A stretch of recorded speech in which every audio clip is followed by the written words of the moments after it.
우리 딸을 정말 행복하게 해줄 수 있을까요? 1994년 봄 결혼식장에서 울려 퍼진 박철수 교장의 첫마디였습니다. 26살의 김민수는 사랑하는 박수영과의 결혼식을 앞두고 있었죠. 하지만 장인어른이 될 분의 차가운 시선이 마음을 무겁게 했습니다. 아버님, 저는 수연이를 정말 사랑합니다. 평생 행복하게 해드리겠습니다. 민수가 떨리는 목소리로 대답했지만 박철수의 표정은 여전히 굳어 있었어요. 사랑만으로는 부족합니다. 현실을 직시하세요. 40년간 중학교에서 학생들을 가르쳐온 교육자 박철수는 이미 마음속으로 이 젊은 사위에 대한 의구심을 품고 있었습니다. 수연이는 아버지 말씀에 속상해했지만 아무 말도 할 수 없었죠. 아버지, 민수 오빠는 정말 좋은 사람이에요. 저를 아껴주고 사랑해주는 사람이라고요. 수연이의 간곡한 부탁에도 박철수는 시간이 말해줄 거야 라고 짧게 답했을 뿐입니다. 그날 저녁 신혼집에서 민수는 수연에게 털어놓았어요. 여보, 아버님이 나를 좋아하지 않는 것 같아. 어떻게 해야 인정받을 수 있을까? 수연은 남편의 손을 잡으며 위로했습니다. 시간이 지나면 아버지도 당신의 진심을 알게 될 거예요. 걱정하지 마세요. 하지만 시간은 오히려 갈등을 더 깊게 만들어갔죠. 결혼 6개월 후 민수가 작은 교통사고를 냈을 때였습니다. 역시 그럴 줄 알았어요. 운전도 제대로 못하면서 우리 딸을 태우고 다닌다는 게 걱정이었습니다. 박철수의 날선 말에 민수는 할 말을 잃었어요. 죄송합니다. 앞으로 더 조심하겠습니다. 그런데 이상한 일이 있었습니다. 며칠 후 수연이 남편에게 말했어요. 여보, 아버지가 우리 차 수리비를 대신 내주셨대요. 정말요? 그럼 아버님이 나를 미워하는 건 아닌가 봐요. 민수는 조금 안심했지만 박철수의 진짜 마음은 여전히 알 수 없었습니다. 1년 후 민수가 회사에서 승진했을 때도 마찬가지였어요. 아버님, 제가 대리로 승진했습니다. 그 정도로 만족하면 안 되죠. 더 높이 올라가야 우리 딸을 제대로 부양할 수 있을 겁니다. 박철수의 반응은 여전히 차갑기만 했죠. 민수는 속으로 생각했습니다. 아무리 노력해도 인정받을 수 없는 건가? 수연은 그런 남편을 보며 마음이 아팠어요. 화장실에서 몰래 눈물을 흘리는 일이 잦아졌습니다. 왜 아버지는 저렇게 민수 오빠를 힘들게 하실까? 분명히 좋은 사람인데. 하지만 아버지 앞에서는 차마 항변할 수 없었죠. 박철수는 민수에게 더욱 엄격한 조건들을 제시했습니다. 월급이 올랐다고 하는데 저축은 얼마나 하고 있나요? 가계부도 제대로 쓰고 있는지 보여주세요. 갑작스러운 요구에 민수는 당황했어요. 그런 건 수연이가 관리하는데요. 남편이 가정 경제를 모른다는 게 말이 됩니까? 박철수의 비판에 민수는 더욱 위축되었습니다. 보험은 얼마나 들었나요? 혹시 모를 사고에 대비해서 충분한 보장이 있어야 합니다. 그리고 집은 언제 장만할 생각인가요? 전세로는 평생 남의 집에서 사는 거나 마찬가지입니다. 박철수의 끊임없는 질문들에 민수는 답답함을 느꼈어요. 최선을 다하고 있습니다. 아버님, 최선이 아니라 계획이 있어야죠. 막연한 답변은 듣고 싶지 않습니다. 그렇게 3년이 흘렀습니다. 민수와 수연 사이에 첫 아이가 태어났어요. 아들 지훈이었습니다. 아버님, 손자가 태어났습니다. 이름은 지훈이라고 지었어요. 박철수는 손자를 안아보며 잠시 표정이 부드러워졌습니다. 하지만 민수를 향한 시선은 여전히 엄격했어요. 아이를 제대로 키울 수 있을까요? 교육비는 충분히 준비했나요? 또다시 쏟아지는 질문들에 민수는 답답함을 느꼈습니다. 최선을 다해서 키우겠습니다. 아버님, 최선이 아니라 확실해야 합니다. 애매한 답변은 듣고 싶지 않아요. 박철수는 심지어 아이의 미래까지 걱정했습니다. 좋은 유치원은 알아보셨나요? 영어 조기 교육은 어떻게 할 건가요? 요즘 시대에는 경쟁이 치열합니다. 일찍부터 준비하지 않으면 뒤처질 수밖에 없어요. 민수는 갓 태어난 아이에 대해서까지 그런 계획을 세워야 하는지 의문이었지만 아무 말도 할 수 없었어요. 박철수의 단호한 말에 수연이 끼어들었어요. 아버지, 너무 심하세요. 민수 오빠가 얼마나 열심히 사는데요. 그런 수연을 보며 박철수는 한숨을 쉬었습니다. 내가 모르는 게 있어. 남자는 책임감이 있어야 한다고. 그날 밤 수연은 또 한 번 눈물을 흘렸어요. 이런 식으로 계속 갈등이 지속되면 어떻게 될까? 남편도 지쳐가고 있고 자신도 견디기 힘들었습니다. 여보, 우리 이사 가는 게 어때요? 아버지와 좀 떨어져 살면 편할 것 같아요. 수연의 제안에 민수는 고개를 저었습니다. 아니야. 도망가는 건 답이 아니야. 언젠가는 아버님께 인정받을 수 있을 거야. 하지만 마음속으로는 확신이 서지 않았어요. 정말 그날이 올 수 있을까? 30년이라는 긴 시간 동안 이어질 갈등의 시작이었습니다. 그 뒤에 숨겨진 진실을 아무도 모른 채 말이죠. 지훈아, 너희 아버지보다 더 훌륭한 사람이 많다는 걸 알아야 한다. 손자가 5살이 되었을 때 박철수가 한 말이었습니다. 민수는 그 말을 듣고 충격을 받았어요. 아이 앞에서 그런 말씀을 하시다니. 하지만 감히 대꾸할 수는 없었죠. 할아버지, 우리 아빠는 회사에서 1등이에요. 지훈이의 순진한 말에 박철수는 쓴웃음을 지었습니다. 그 정도로는 부족해. 더 노력해야 한다고. 민수는 주먹을 꽉 쥐었지만 참았어요. 아버님 앞에서 언성을 높일 수는 없었으니까요. 박철수 교장은 정말 까다로운 사람이었습니다. 40년간 중학교에서 학생들을 가르치며 완벽주의 성격이 더욱 강해졌죠. 수업 준비부터 생활 지도까지 모든 것을 철저히 했던 분이에요. 은퇴 후에도 그 성격은 변하지 않았습니다. 특히 사위인 민수에게는 더욱 엄격했어요. 민수 씨, 지난달 생활비 관리는 어떻게 했나요? 가계부 좀 보여주세요. 갑작스러운 요구에 민수는 당황했습니다. 아버님, 그런 건 수연이가 관리하는데요. 그것도 모르고 어떻게 가장 노릇을 한다는 겁니까? 가정 경제의 흐름 정도는 파악하고 있어야죠. 박철수는 심지어 민수의 개인 생활까지 간섭했습니다. 요즘 술은 얼마나 드시나요? 몸 관리는 제대로 하고 계신가요? 우리 딸과 손자를 책임져야 할 사람이 건강하지 않으면 어떻게 됩니까? 민수는 술을 거의 마시지 않았지만 그런 질문 자체가 부담스러웠어요. 운동은 규칙적으로 하시나요? 체력이 떨어지면 일도 제대로 할 수 없을 텐데요. 박철수의 잔소리는 끝이 없었습니다. 박철수의 날선 비판에 수연이 끼어들었어요. 아버지, 민수 오빠는 회사 일이 바빠서 그래요. 제가 알아서 잘하고 있으니까 걱정하지 마세요. 하지만 박철수는 고개를 저었습니다. 바쁘다는 게 변명이 될 수 있나? 가정을 돌보는 것도 남편의 의무야. 그런 말을 들을 때마다 민수는 답답함을 느꼈어요. 아무리 노력해도 인정받을 수 없을 것 같았거든요. 회사에서 과장으로 승진했을 때도 마찬가지였습니다. 아버님, 제가 과장이 되었습니다. 그 정도로 만족하면 안 되죠. 요즘 시대의 과장쯤이야 누구나 할 수 있습니다.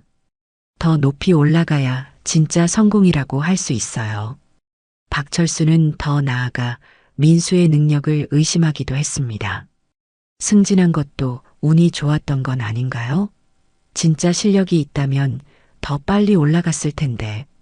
민수는 그런 말을 들으며 자존심이 상했지만 참을 수밖에 없었어요. 박철수의 반응은 여전히 차가웠죠. 민수는 속으로 생각했습니다. 대체 어디까지 올라가야 인정받을 수 있을까? 부장이 되어도 부족하다고 하실 것 같은데. 그럴 때마다 수연은 남편을 위로했어요. 여보, 아버지 말씀에 너무 신경 쓰지 마세요. 제가 보기에 당신은 충분히 훌륭한 사람이에요. 하지만 마음속으로는 아버지의 태도가 이해되지 않았습니다.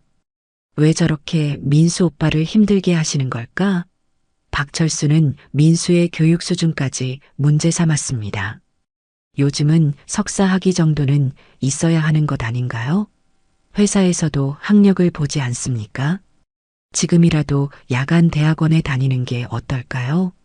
민수는 이미 회사 일로도 바쁜데 추가로 공부까지 해야 한다는 부담감을 느꼈어요.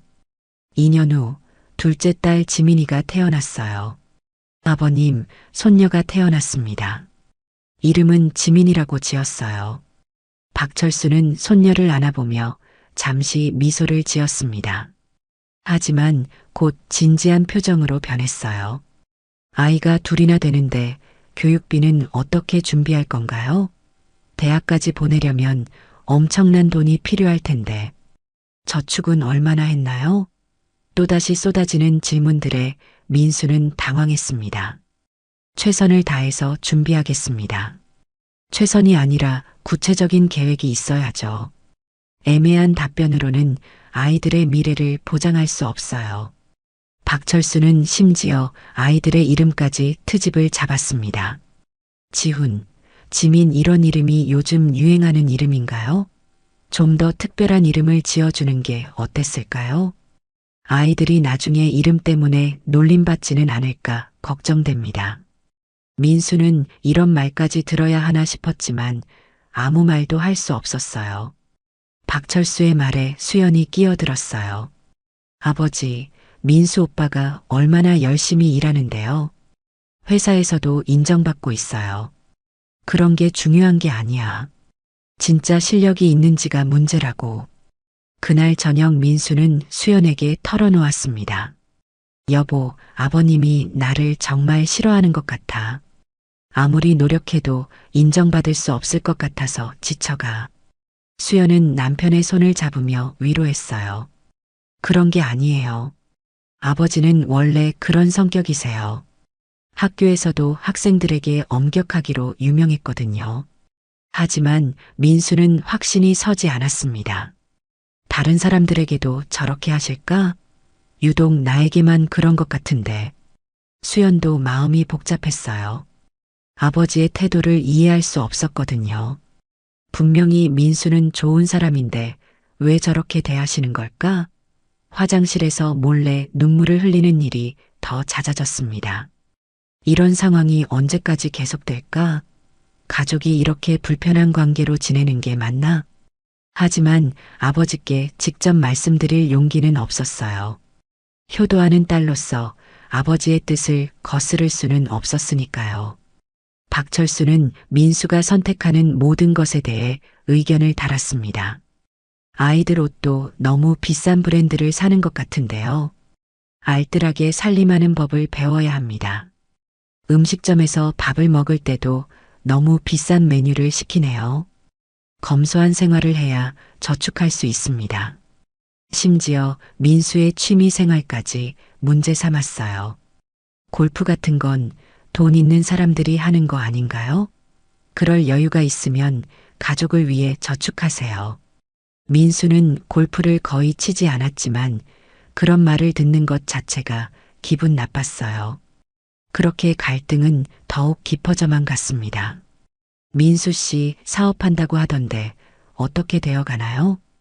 2014년 민수가 40대에 접어들었을 때 박철수가 물어본 말이었습니다. 그때 민수는 친구와 함께 작은 사업을 시작했어요. 잘 되고 있습니다. 아버님, 곧 안정될 것 같아요. 하지만 민수의 대답은 거짓이었습니다. 사업은 이미 기울어가고 있었거든요. 거래처에서 대금을 지불하지 않아서 자금 흐름이 막혔어요. 여보, 어떻게 해야 할까? 은행 대출도 한계가 있고 수연에게 털어놓을 때 민수의 얼굴은 초췌해져 있었습니다. 걱정하지 마세요. 뭔가 방법이 있을 거예요. 수연은 남편을 위로했지만 속으로는 불안했어요. 아버지께 알리면 또 어떤 말씀을 하실까? 사업 상황은 점점 더 악화되었습니다. 파트너였던 친구가 갑자기 발을 빼버린 거예요. 민수야, 미안해. 나도 더 이상은 어려울 것 같아. 각자 알아서 해야 할 것 같은데. 친구의 배신에 민수는 절망감을 느꼈습니다. 혼자서 모든 걸 감당해야 하는 상황이 된 거죠. 직원들 월급도 밀렸고 임대료도 납부하지 못했어요. 사장님, 언제까지 기다려야 하나요? 저희도 생활이 있습니다. 직원들의 원망 섞인 목소리에 민수는 마음이 무거웠습니다. 더 심각한 문제는 보증금으로 담보를 잡힌 집까지 위험해진 상황이었어요. 은행에서 독촉 전화가 계속 왔고 법적 조치를 취하겠다는 통보서까지 날아왔습니다. 결국 사업은 실패했습니다. 빚만 3천만 원이 남았어요. 민수는 아무래도 아버님께 말씀드려야 할 것 같아. 도움을 요청할 수밖에 없어. 하지만 박철수의 반응은 예상 그대로였습니다. 내가 예상했던 일이야. 사업이 그렇게 쉬운 줄 알았나? 준비도 없이 무모하게 시작하니까 이런 일이 생기는 거지. 아버님, 죄송합니다. 제가 잘못 판단했습니다. 도움을 요청할 수밖에 없는 상황이에요. 박철수는 민수를 더욱 혹독하게 비난했습니다. 사위 하나 제대로 못 뽑은 내 잘못이군요. 딸이 고생하는 모습을 어떻게 보고 있겠어요? 이런 상황을 만든 당신이 부끄럽지도 않나요? 민수는 그 말에 크게 상처를 받았어요. 박철수는 한참 동안 말이 없었어요. 그러다가 한숨을 쉬며 말했습니다. 우리 딸이 고생하는 모습을 어떻게 보고 있겠어? 알아서 해결해 보세요. 민수는 절망감을 느꼈어요. 정말 도움을 받을 수 없는 건가? 그런데 이상한 일이 일어났습니다. 며칠 후 동네 경로당 회장인 윤 여사가 수연을 찾아왔어요. 수연아, 잠깐 이야기할 게 있어. 아버님이 너희 남편 일로 걱정이 많으시더라. 그래서 내가 좀 도와주라고 했어. 윤 여사는 봉투 하나를 건네주었습니다. 이걸로 급한 불 좀 끄고 나머지는 천천히 해결해봐. 봉투 안에는 3천만 원이 들어 있었어요. 윤 여사님, 이걸 어떻게 받을 수 있어요? 너무 큰 돈인데. 걱정하지 마. 나중에 천천히 갚으면 되니까. 수연은 고마움에 눈물을 흘렸습니다. 하지만 이상했어요. 윤 여사가 그런 큰 돈을 빌려줄 이유가 없었거든요. 민수에게 이 사실을 말하니 남편도 의아해했습니다. 윤 여사님이 왜 우리를 도와주시는 걸까? 뭔가 이상한데. 하지만 당장 급한 빚을 갚아야 하는 상황이었어요. 일단 고마움을 표시하고 돈을 받았습니다. 민수는 이 돈으로 가장 급한 직원 월급부터 지급했어요. 그리고 나머지 빚들도 차근차근 정리해 나갔습니다. 하지만 마음 한편으로는 누군가에게 도움을 받는다는 것이 자존심 상했어요. 그런데 더 놀라운 일이 있었어요. 한 달 후 윤 여사가 다시 왔습니다. 수연아, 이 돈은 갚지 않아도 돼. 그냥 선물이라고 생각해. 선물이요? 무슨 말씀이세요? 그냥 그런 거야. 너무 신경 쓰지 마. 윤 여사는 그 말만 하고 돌아갔어요. 수연은 더욱 이상하다고 생각했습니다. 분명히 뭔가 숨겨진 이야기가 있는 것 같은데. 사업 실패 후 민수는 다시 직장을 구해야 했습니다. 40대 중반의 나이에 새로운 직장을 찾는 것은 쉽지 않았어요. 면접을 보러 다니는 민수를 보며 박철수는 냉정하게 말했습니다. 나이도 있는데 이제 와서 취업이 쉽겠어요? 애초에 안정적인 직장을 다녔으면 이런 일이 없었을 텐데. 그런 말을 들으며 민수는 더욱 위축되었어요.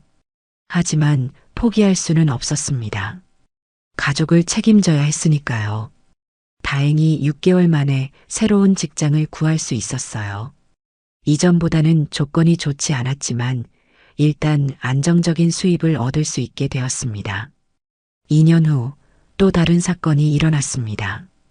큰아들 지훈이가 대학 입시에 실패한 거예요. 할아버지, 죄송합니다. 제가 공부를 열심히 하지 않아서. 지훈이는 할아버지 앞에서 고개를 숙였습니다. 아버지를 닮았나 보구나. 역시 그럴 줄 알았어.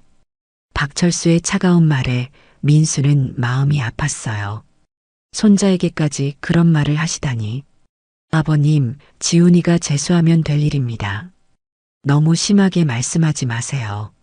재수한다고 해서 달라질 게 있을까? 학원비는 어떻게 마련할 건가? 또다시 경제적인 문제를 거론하는 박철수에게 민수는 답답함을 느꼈습니다. 제가 알아서 해결하겠습니다. 아버님은 걱정하지 마세요. 하지만 사실 학원비 마련이 쉽지 않았어요. 사업 실패의 여파가 아직 남아 있었거든요. 민수는 밤늦게까지 아르바이트를 해서라도 아들의 학원비를 마련하려고 했습니다. 그런데 또 윤 여사가 나타났습니다. 지훈이 재수 학원비 걱정하지 마. 내가 알아서 해줄 테니까. 윤 여사님, 또 어떻게 이런 도움을 주시는 건가요? 정말 감사하지만 부담스러워요. 괜찮다니까. 그냥 우리 동네 아이들 잘 되는 걸 보고 싶어서 그러는 거야. 윤 여사의 말은 여전히 이상했어요. 하지만 도움이 필요한 상황이었습니다. 민수 가족은 윤 여사의 도움으로 지훈이를 재수학원에 보낼 수 있었어요. 그런데 1년 후 지훈이가 좋은 대학에 합격했을 때도 박철수의 반응은 차가웠습니다. 재수해서 겨우 이 정도야? 처음에 잘했으면 더 좋은 대학에 갈 수 있었을 텐데. 할아버지, 저 정말 열심히 했어요. 그래도 좋은 대학 갔잖아요. 지훈이의 항변에도 박철수는 시큰둥했어요. 이 정도로 만족하면 안 된다.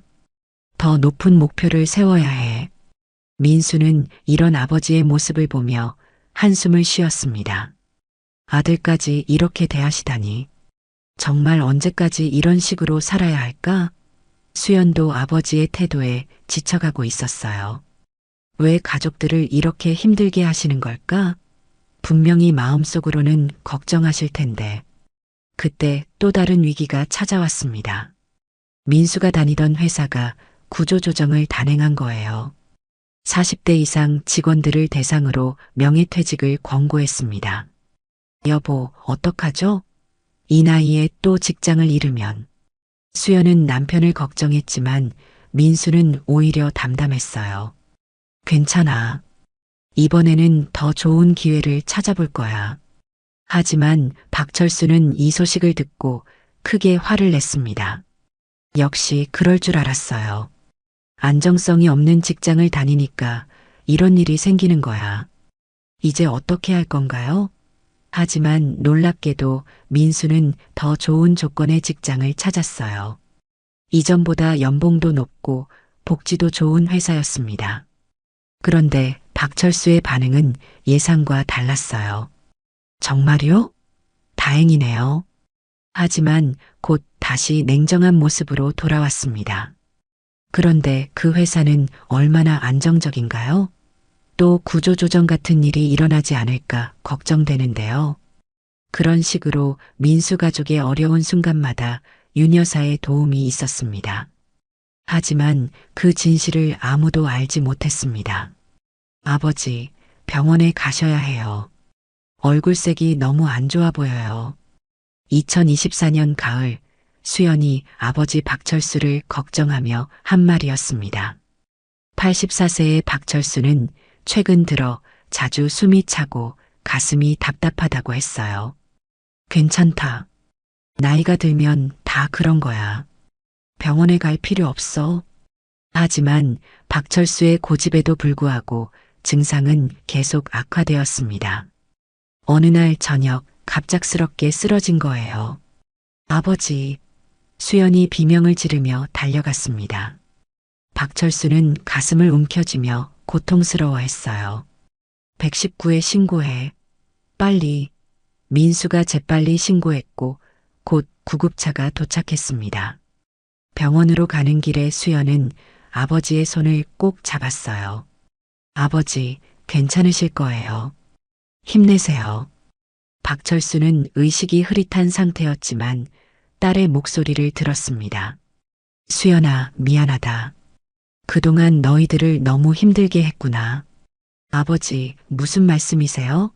지금은 말씀하지 마시고 힘내세요. 응급실에 도착한 후 의료진이 박철수를 진료했어요. 심장이 많이 약해져 있습니다. 나이를 고려하면 상당히 위험한 상태예요. 의사의 말에 수연은 눈물을 흘렸습니다. 의사 선생님, 어떻게 해야 하나요?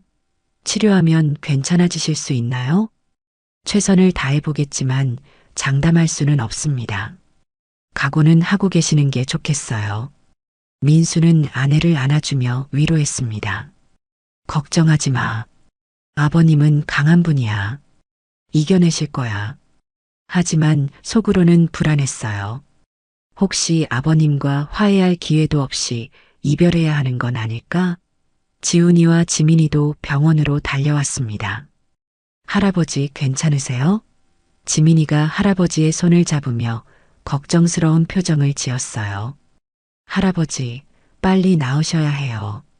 저희가 많이 걱정하고 있어요. 지훈이도 침대 옆에 앉아 할아버지를 바라보았습니다. 박철수는 힘들게 눈을 뜨고 손자들을 바라보았어요. 지훈아, 지민아. 할아버지가 그동안 너희들에게 너무 엄격했구나. 할아버지, 그런 말씀하지 마세요. 저희는 할아버지를 사랑해요.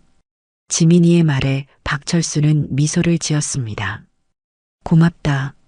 너희들이 이렇게 자라줘서 정말 고마워. 병원에서의 첫날 밤은 길고 무거웠습니다. 의료진들이 분주하게 움직이는 모습을 보며 가족들은 불안에 떨었어요. 박철수의 상태는 계속 위험했습니다. 혈압이 불안정하고 심박수도 불규칙했어요. 중환자실에서 나올 수 있을지도 확실하지 않았습니다. 그날 밤 수연은 아버지의 간병을 위해 병원에 머물렀어요. 민수는 집에 가서 아버지의 방을 정리하기로 했습니다. 혹시 필요한 물건이 있을지 모르니까요. 아버님 방에서 옷가지를 정리하다가 서랍 안에서 낡은 일기장을 발견했습니다. 이게 뭐지? 일기장인가? 표지에는 딸 수연이를 위한 기록이라고 적혀 있었어요.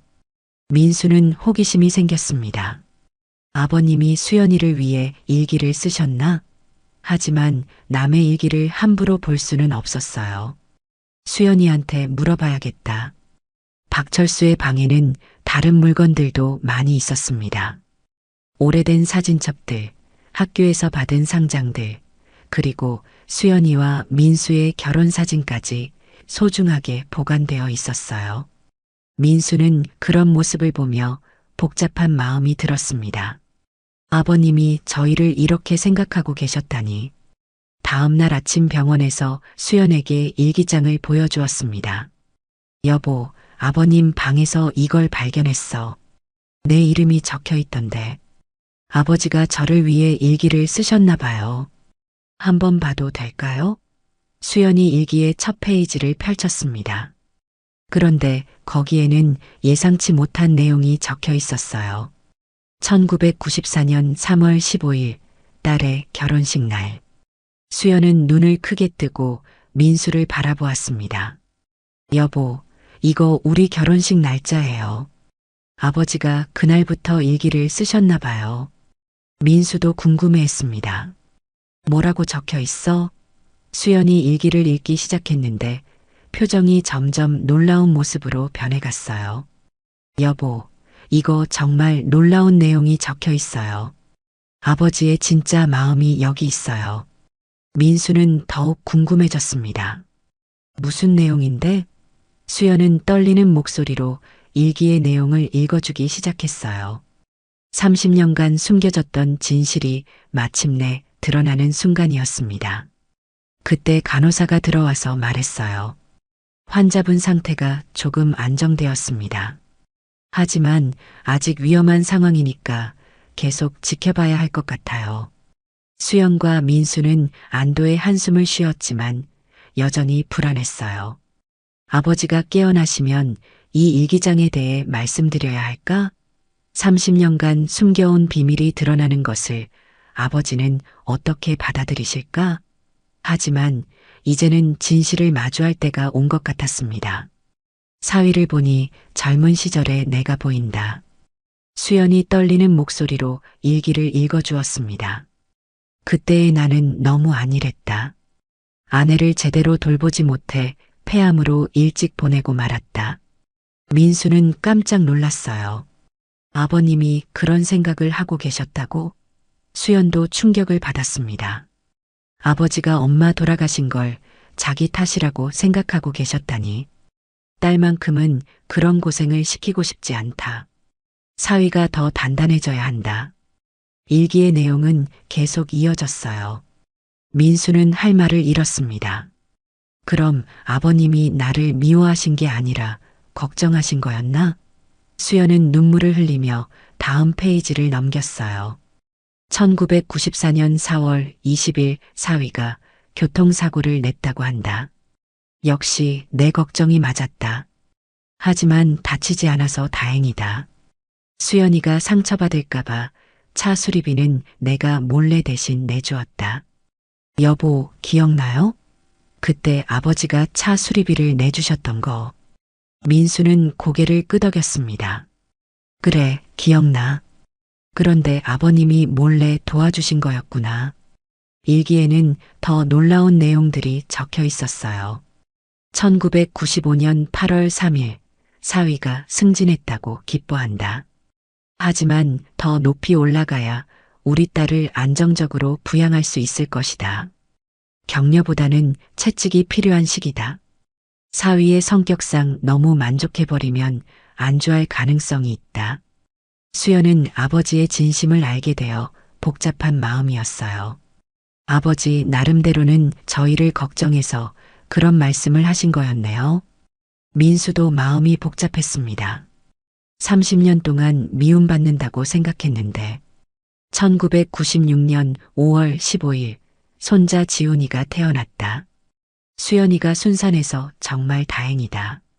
사위가 병원에서 밤새 지키는 모습을 보니 책임감이 생긴 것 같다. 하지만 아직은 더 단련이 필요하다. 아이를 키우는 것은 생각보다 어려운 일이니까. 특히 요즘 같은 경쟁 사회에서는 더욱 그렇다. 여보, 아버지가 그때도 저희를 지켜보고 계셨네요. 민수는 감동했습니다. 아버님이 그렇게 세심하게 신경 써주고 계셨다니. 1999년 3월 10일 손녀 지민이가 태어났다. 이제 아이가 둘이나 되었는데 사위가 감당할 수 있을까 걱정이다. 교육비 준비도 해야 하고 집도 더 넓은 곳으로 이사해야 할 텐데 앞으로가 더 힘들 것이다. 하지만 사위가 최근에 더 성숙해진 것 같아서 다행이다. 수연은 아버지의 걱정을 이해할 수 있었어요. 아버지는 저희 미래를 항상 걱정하고 계셨구나. 민수도 고개를 끄덕였습니다. 그런 마음으로 그런 말씀들을 하신 거였네. 2005년 7월 8일 사위가 요즘 야근을 자주 한다고 딸이 투덜댄다. 하지만 나는 안다. 그가 가족을 위해 얼마나 노력하는지를. 딸에게는 미안하지만 그를 더 단련시키고 싶다. 세상은 만만하지 않으니까. 젊은 시절에 내가 안일했던 것처럼 사위도 안주하면 안 된다. 여보, 아버지가 당신의 노력을 다 알고 계셨어요. 민수는 눈물이 났습니다. 그동안 인정받지 못한다고 생각했는데 아버님은 다 알고 계셨구나. 2008년 12월 1일 금융위기로 많은 사람들이 어려워하고 있다. 사위 회사도 불안하다는 소리가 들린다. 혹시 모를 상황에 대비해서 비상금을 더 준비해둬야겠다. 윤 여사에게 미리 부탁해 놓는 게 좋을 것 같다. 여보, 그때부터 이미 저희를 위해 준비하고 계셨네요. 민수는 박철수의 세심한 배려에 감동했어요. 2010년 11월 22일 딸이 사위 때문에 스트레스 받는다고 한다. 내가 너무 엄격하게 대한 것 같다.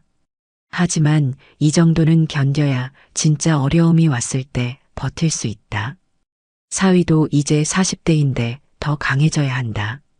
그런데 요즘 보니 많이 성장한 것 같아서 기특하다. 수연은 아버지의 마음을 이해하면서도 안타까웠어요.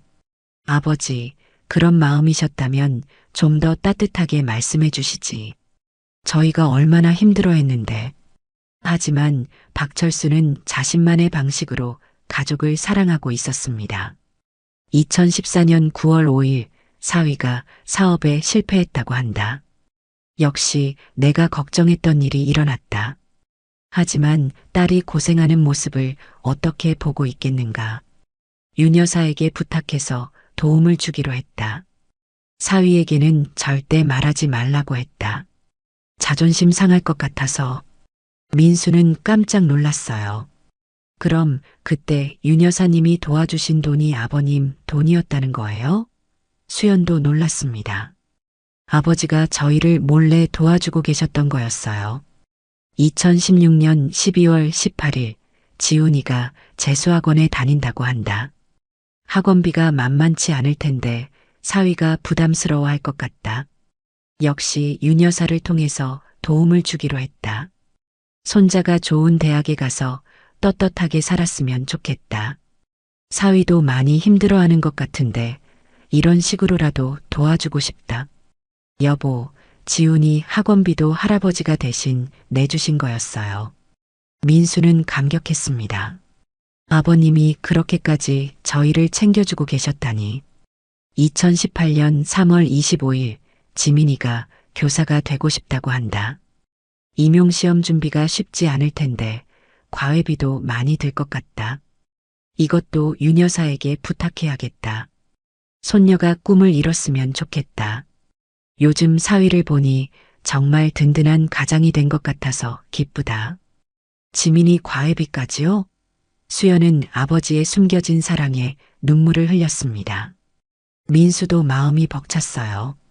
30년 동안 아버님이 저희를 이렇게 뒷바라지해주고 계셨다니 정말 몰랐어요. 수연은 일기를 덮고 민수를 바라보았습니다. 여보, 우리가 아버지를 완전히 오해하고 있었어요. 민수는 고개를 끄덕였습니다. 그러게, 아버님의 진심을 이제야 알게 되었네. 그때 병실 문이 열리고 간호사가 들어왔어요.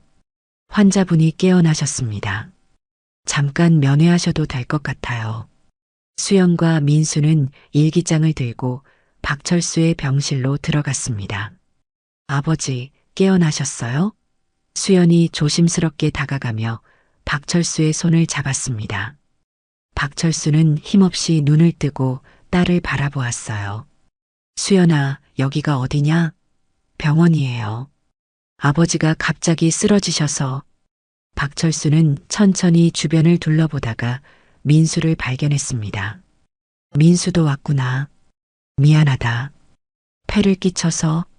아버님, 무슨 말씀이세요? 당연히 와야죠. 민수는 일기장을 보여주며 말했어요. 아버님, 저희가 이걸 발견했습니다. 박철수는 일기장을 보고 당황한 표정을 지었어요. 그걸 어떻게 해?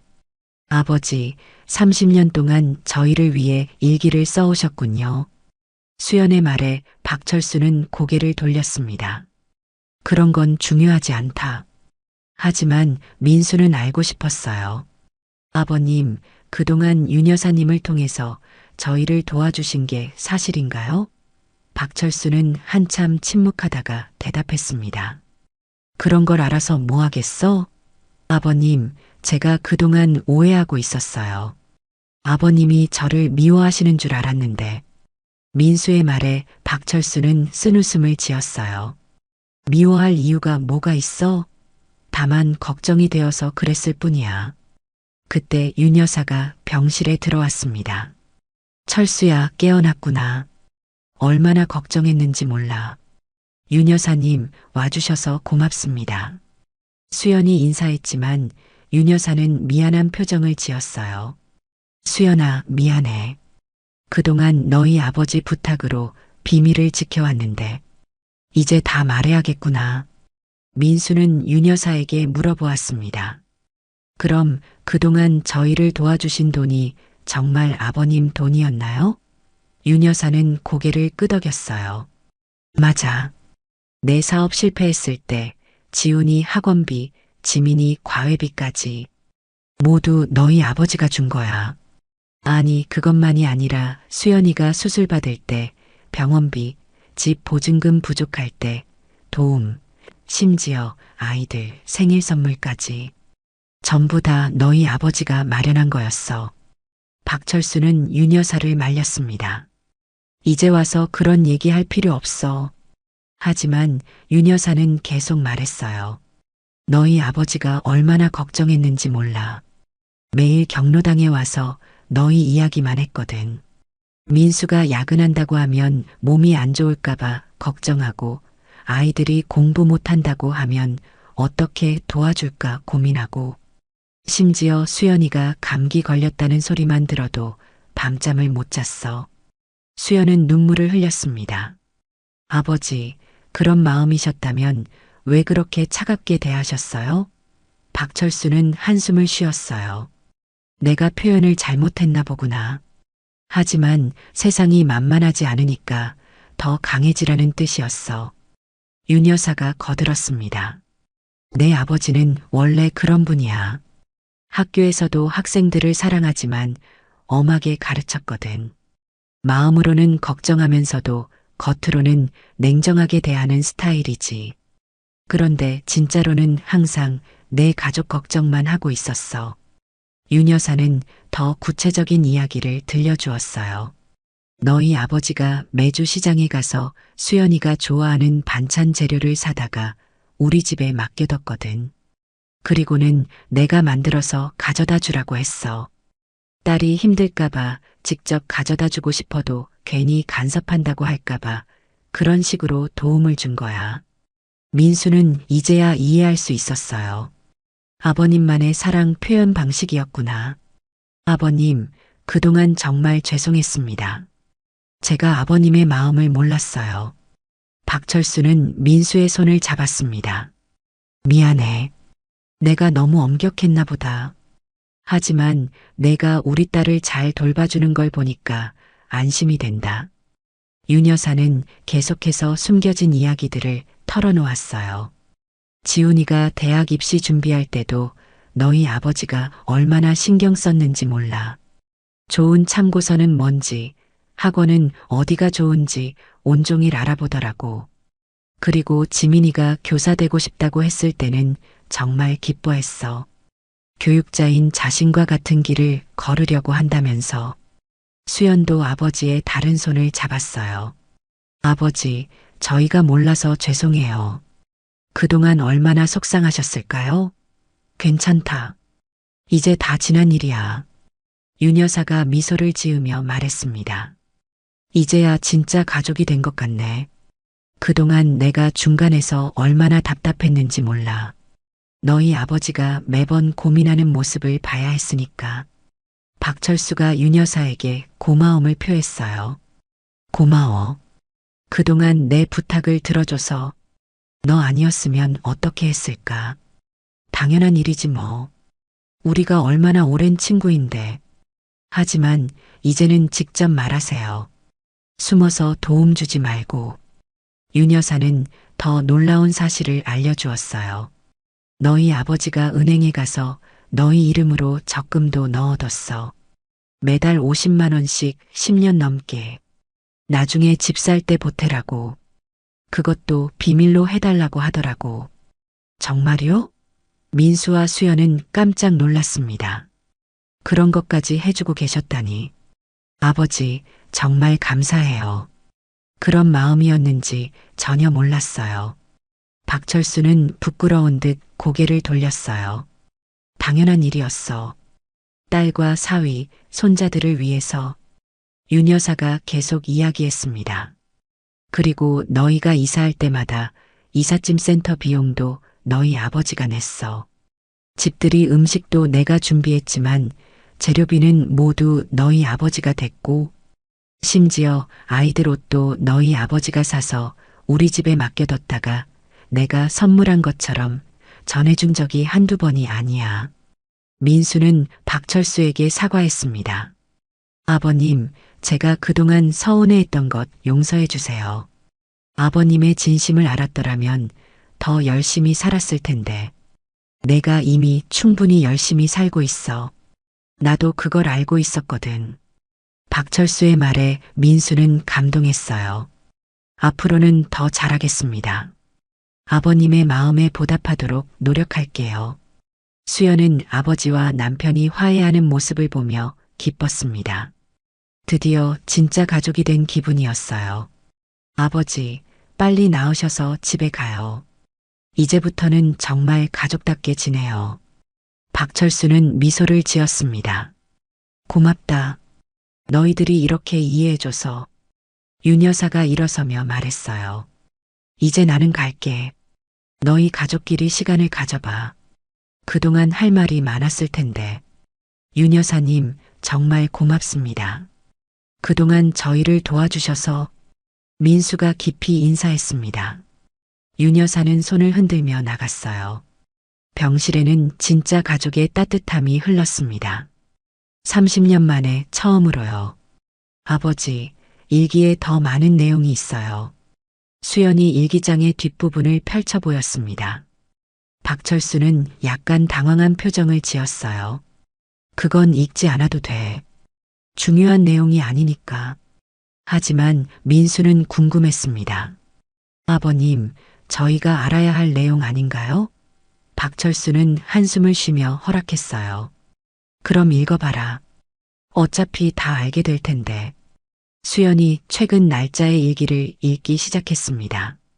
2023년 5월 14일, 지훈이가 회사에서 승진했다고 자랑한다. 과장에서 부장이 되었다고 하는데 정말 기특하다.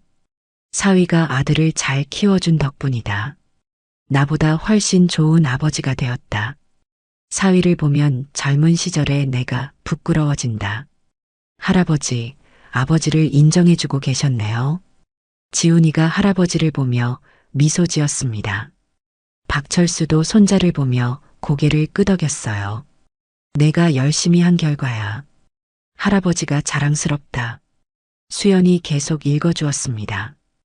2023년 8월 20일 지민이가 아이들을 정말 잘 가르친다고 학부모들이 칭찬한다고 한다. 선생님이 되더니 정말 달라진 것 같다. 사위가 딸도 잘 키워준 덕분이다. 나는 정말 운이 좋은 사람이다. 이런 사위를 만나서. 할아버지, 저도 인정해주고 계셨어요? 지민이가 할아버지의 손을 잡았습니다. 물론이지. 내가 아이들을 가르치는 모습을 보면 정말 기특해. 박철수의 따뜻한 말에 지민이는 눈물을 흘렸어요. 2024년 1월 3일, 새해가 되었다. 사위와의 관계를 돌아보니 내가 너무 엄격했던 것 같다. 30년 전 내가 걱정했던 것들은 모두 기우였다. 사위는 정말 훌륭한 남편이자 아버지가 되었다. 이제는 내가 사위에게 배워야 할 것들이 더 많다. 특히 가족을 대하는 따뜻함을. 민수는 감동했습니다. 아버님, 정말 그렇게 생각하고 계셨나요? 박철수는 민수를 바라보며 진심으로 말했어요. 그래. 내가 우리 딸을 행복하게 해주는 걸 보니 내 마음이 놓였어. 수연이 눈물을 흘리며 계속 읽었습니다. 2024년 3월 15일, 결혼 30주년이다. 사위와 딸이 정말 행복해 보인다. 손자들도 잘 자랐고, 이제는 고마움을 전하고 싶지만 어떻게 말해야 할지 모르겠다. 그동안 너무 차갑게 대한 것 같아서 미안하다. 사실 사위만큼 믿음직한 사람은 없다고 생각한다. 아버지, 그런 마음이셨다면 말씀해 주시지. 저희가 얼마나 서운해했는데요. 수연의 말에 박철수는 미안한 표정을 지었어요. 미안해. 나는 원래 감정 표현이 서툰 사람이야. 학교에서도 학생들에게 사랑한다는 말을 직접 한 적이 없었거든. 민수가 이해한다며 말했습니다. 아버님, 이제 알겠어요. 아버님만의 방식으로 저희를 사랑해 주신 거였네요. 수연이 더 놀라운 내용을 읽어주었어요. 2024년 6월 22일 사위가 회사에서 또 승진했다고 한다.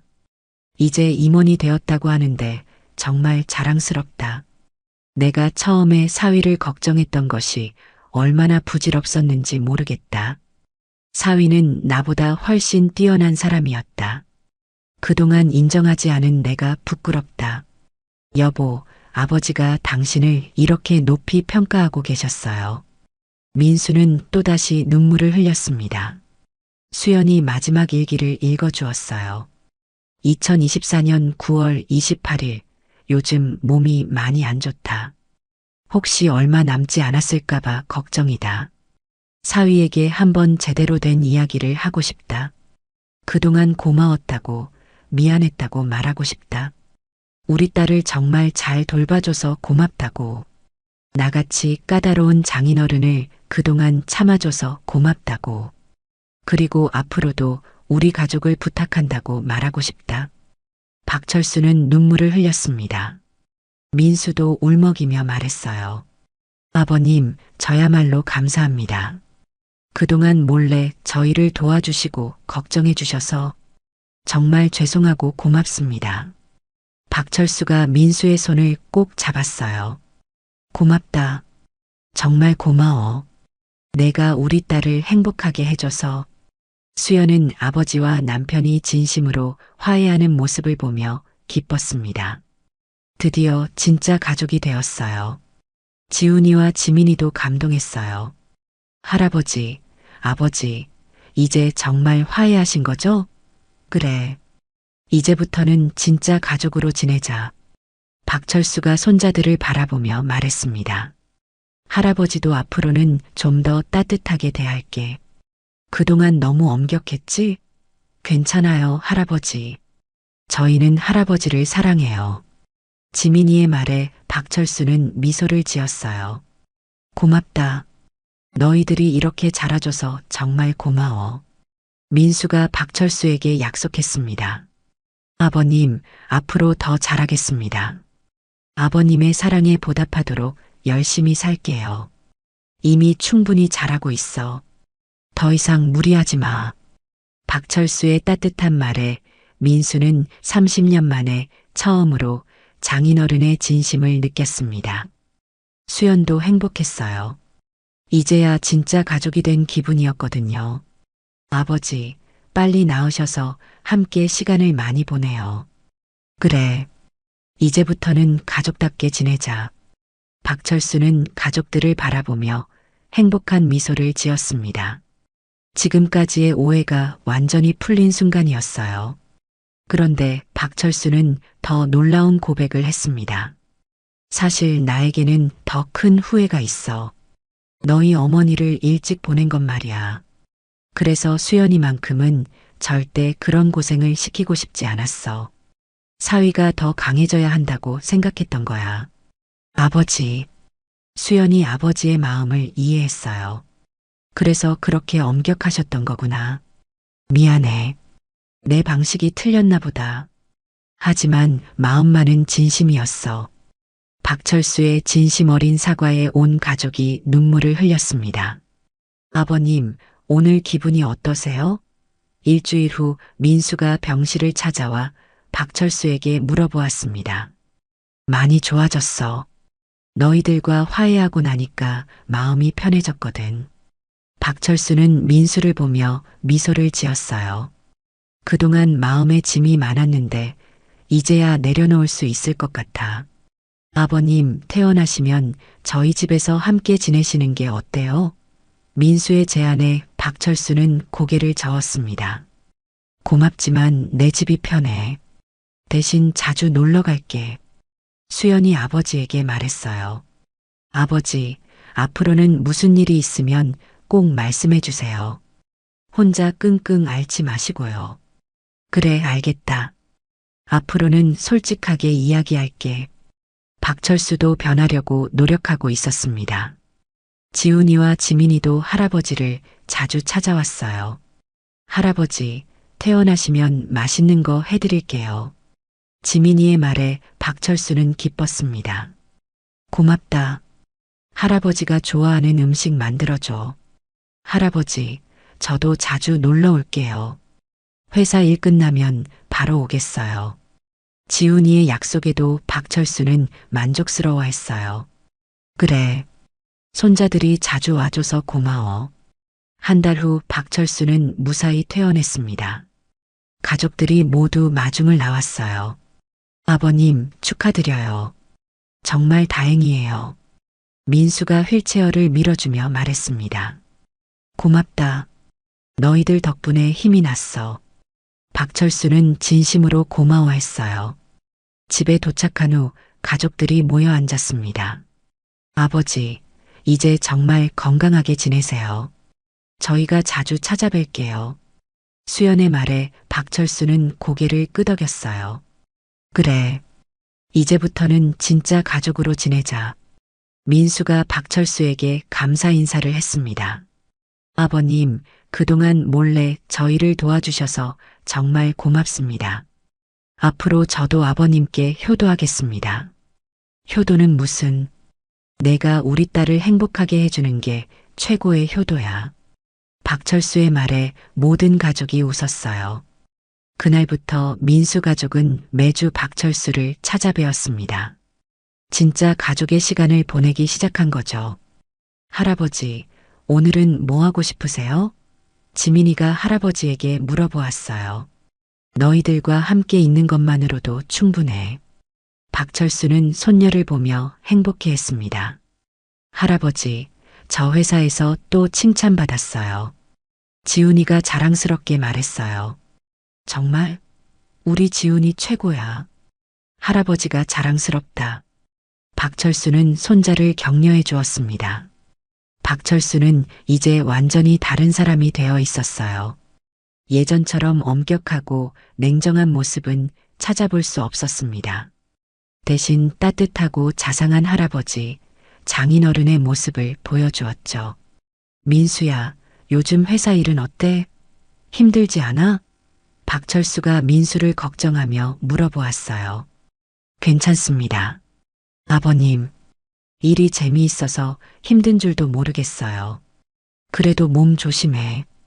건강이 제일 중요한 거야. 박철수의 따뜻한 관심에 민수는 감동했습니다. 수연이도 아버지의 변화된 모습에 기뻤어요. 아버지가 이렇게 다정하실 줄 몰랐어요. 어렸을 때도 이런 모습을 보여주셨으면 좋았을 텐데. 미안해. 그때는 내가 서툴렀나 보다. 이제라도 늦지 않았으면 좋겠어. 박철수는 진심으로 후회하고 있었습니다. 6개월 동안 가족들은 정말 행복한 시간을 보냈습니다. 박철수는 손자들과 함께 공원을 산책하고 민수와는 바둑을 두며 대화를 나누었어요. 수연과는 어릴 때 못다한 이야기들을 나누며 소중한 추억을 만들어 갔습니다. 그런데 어느 날 박철수는 평안히 잠들었습니다. 가족들이 모두 지켜보는 가운데였어요. 아버지, 고맙습니다. 그동안 저희를 사랑해 주셔서. 수연이 아버지의 손을 잡고 마지막 인사를 했습니다. 아버님, 정말 감사했습니다. 저희를 진짜 가족으로 받아주셔서. 민수도 눈물을 흘리며 감사 인사를 했어요. 할아버지, 사랑해요. 지훈이와 지민이도 할아버지에게 마지막 인사를 했습니다. 박철수는 가족들에게 둘러싸여 편안하게 생을 마감했어요. 장례식에는 많은 사람들이 찾아왔습니다. 박철수가 가르쳤던 제자들과 동네 사람들이 모두 와서 조의를 표했어요. 선생님은 정말 좋은 분이셨어요. 엄격하셨지만 학생들을 진심으로 사랑하셨거든요. 제자들의 말에 민수는 장인어른의 진면목을 다시 한번 느꼈습니다. 유녀사도 와서 위로해 주었어요. 수연아, 너무 슬퍼하지 마. 내 아버지는 마지막에 정말 행복해 하셨어. 가족들과 화해해서 얼마나 기뻐하셨는지 몰라. 장례를 치른 후 가족들은 박철수의 유품을 정리했어요. 그 과정에서 또 다른 편지를 발견했습니다. 사위에게라고 적힌 봉투였어요. 여보, 아버지가 당신에게 편지를 남기셨어요. 수연이 민수에게 편지를 건네주었습니다. 민수는 떨리는 마음으로 편지를 열어보았어요. 사랑하는 사위에게 이 편지를 읽고 있다면 나는 이미 세상을 떠났을 것이다. 30년 동안 너를 힘들게 해서 정말 미안하다. 나는 내가 우리 딸을 정말 사랑하고 있다는 걸 처음부터 알고 있었다. 하지만 세상의 어려움 앞에서 더 강해졌으면 하는 마음에 일부러 엄격하게 대했다. 이제 보니 너는 정말 훌륭한 남편이자 아버지가 되었다. 나는 정말 자랑스럽다. 앞으로도 우리 딸과 손자들을 잘 부탁한다. 그리고 나를 용서해다오. 너는 내가 만난 사람 중에서 가장 훌륭한 사위였다. 사랑하는 장인 박철수 올림. 편지를 다 읽은 민수는 오열했습니다.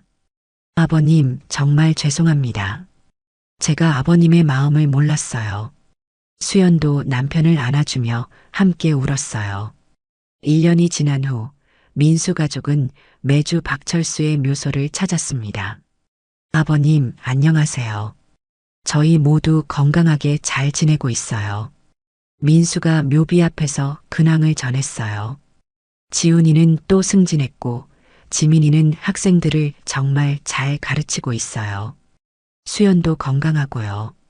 아버님 덕분에 저희가 이렇게 행복하게 살 수 있어요. 정말 고맙습니다. 그날 저녁 집에 돌아온 후 민수는 수연에게 말했어요. 여보, 아버님께서 우리에게 정말 큰 선물을 주셨어. 진짜 가족이 되는 방법을 알려주셨어. 수연도 고개를 끄덕였습니다. 맞아요. 이제야 진짜 가족의 의미를 알 것 같아요. 사랑은 때로는 엄격함으로 표현되기도 하지만 그 뒤에는 항상 따뜻한 마음이 있다는 거요. 민수는 박철수가 남긴 일기장을 다시 펼쳐보았어요. 이제는 그 모든 내용이 사랑의 기록이라는 걸 알 수 있었습니다. 30년간의 갈등은 사실 30년간의 사랑이었던 거죠. 아버님, 이제야 정말 이해했어요. 앞으로 저도 아버님처럼 가족을 진심으로 사랑하며 살겠습니다. 민수의 다짐과 함께 이 가족의 새로운 시작이 열렸습니다. 진정한 사랑과 이해로 하나 된 가족으로 말이에요. 오늘 이야기가 좋으셨다면 구독과 댓글, 알람 설정 잊지 마시고 소중한 댓글 하나가 정말 큰 힘이 됩니다. 시청해 주셔서 진심으로 감사드립니다.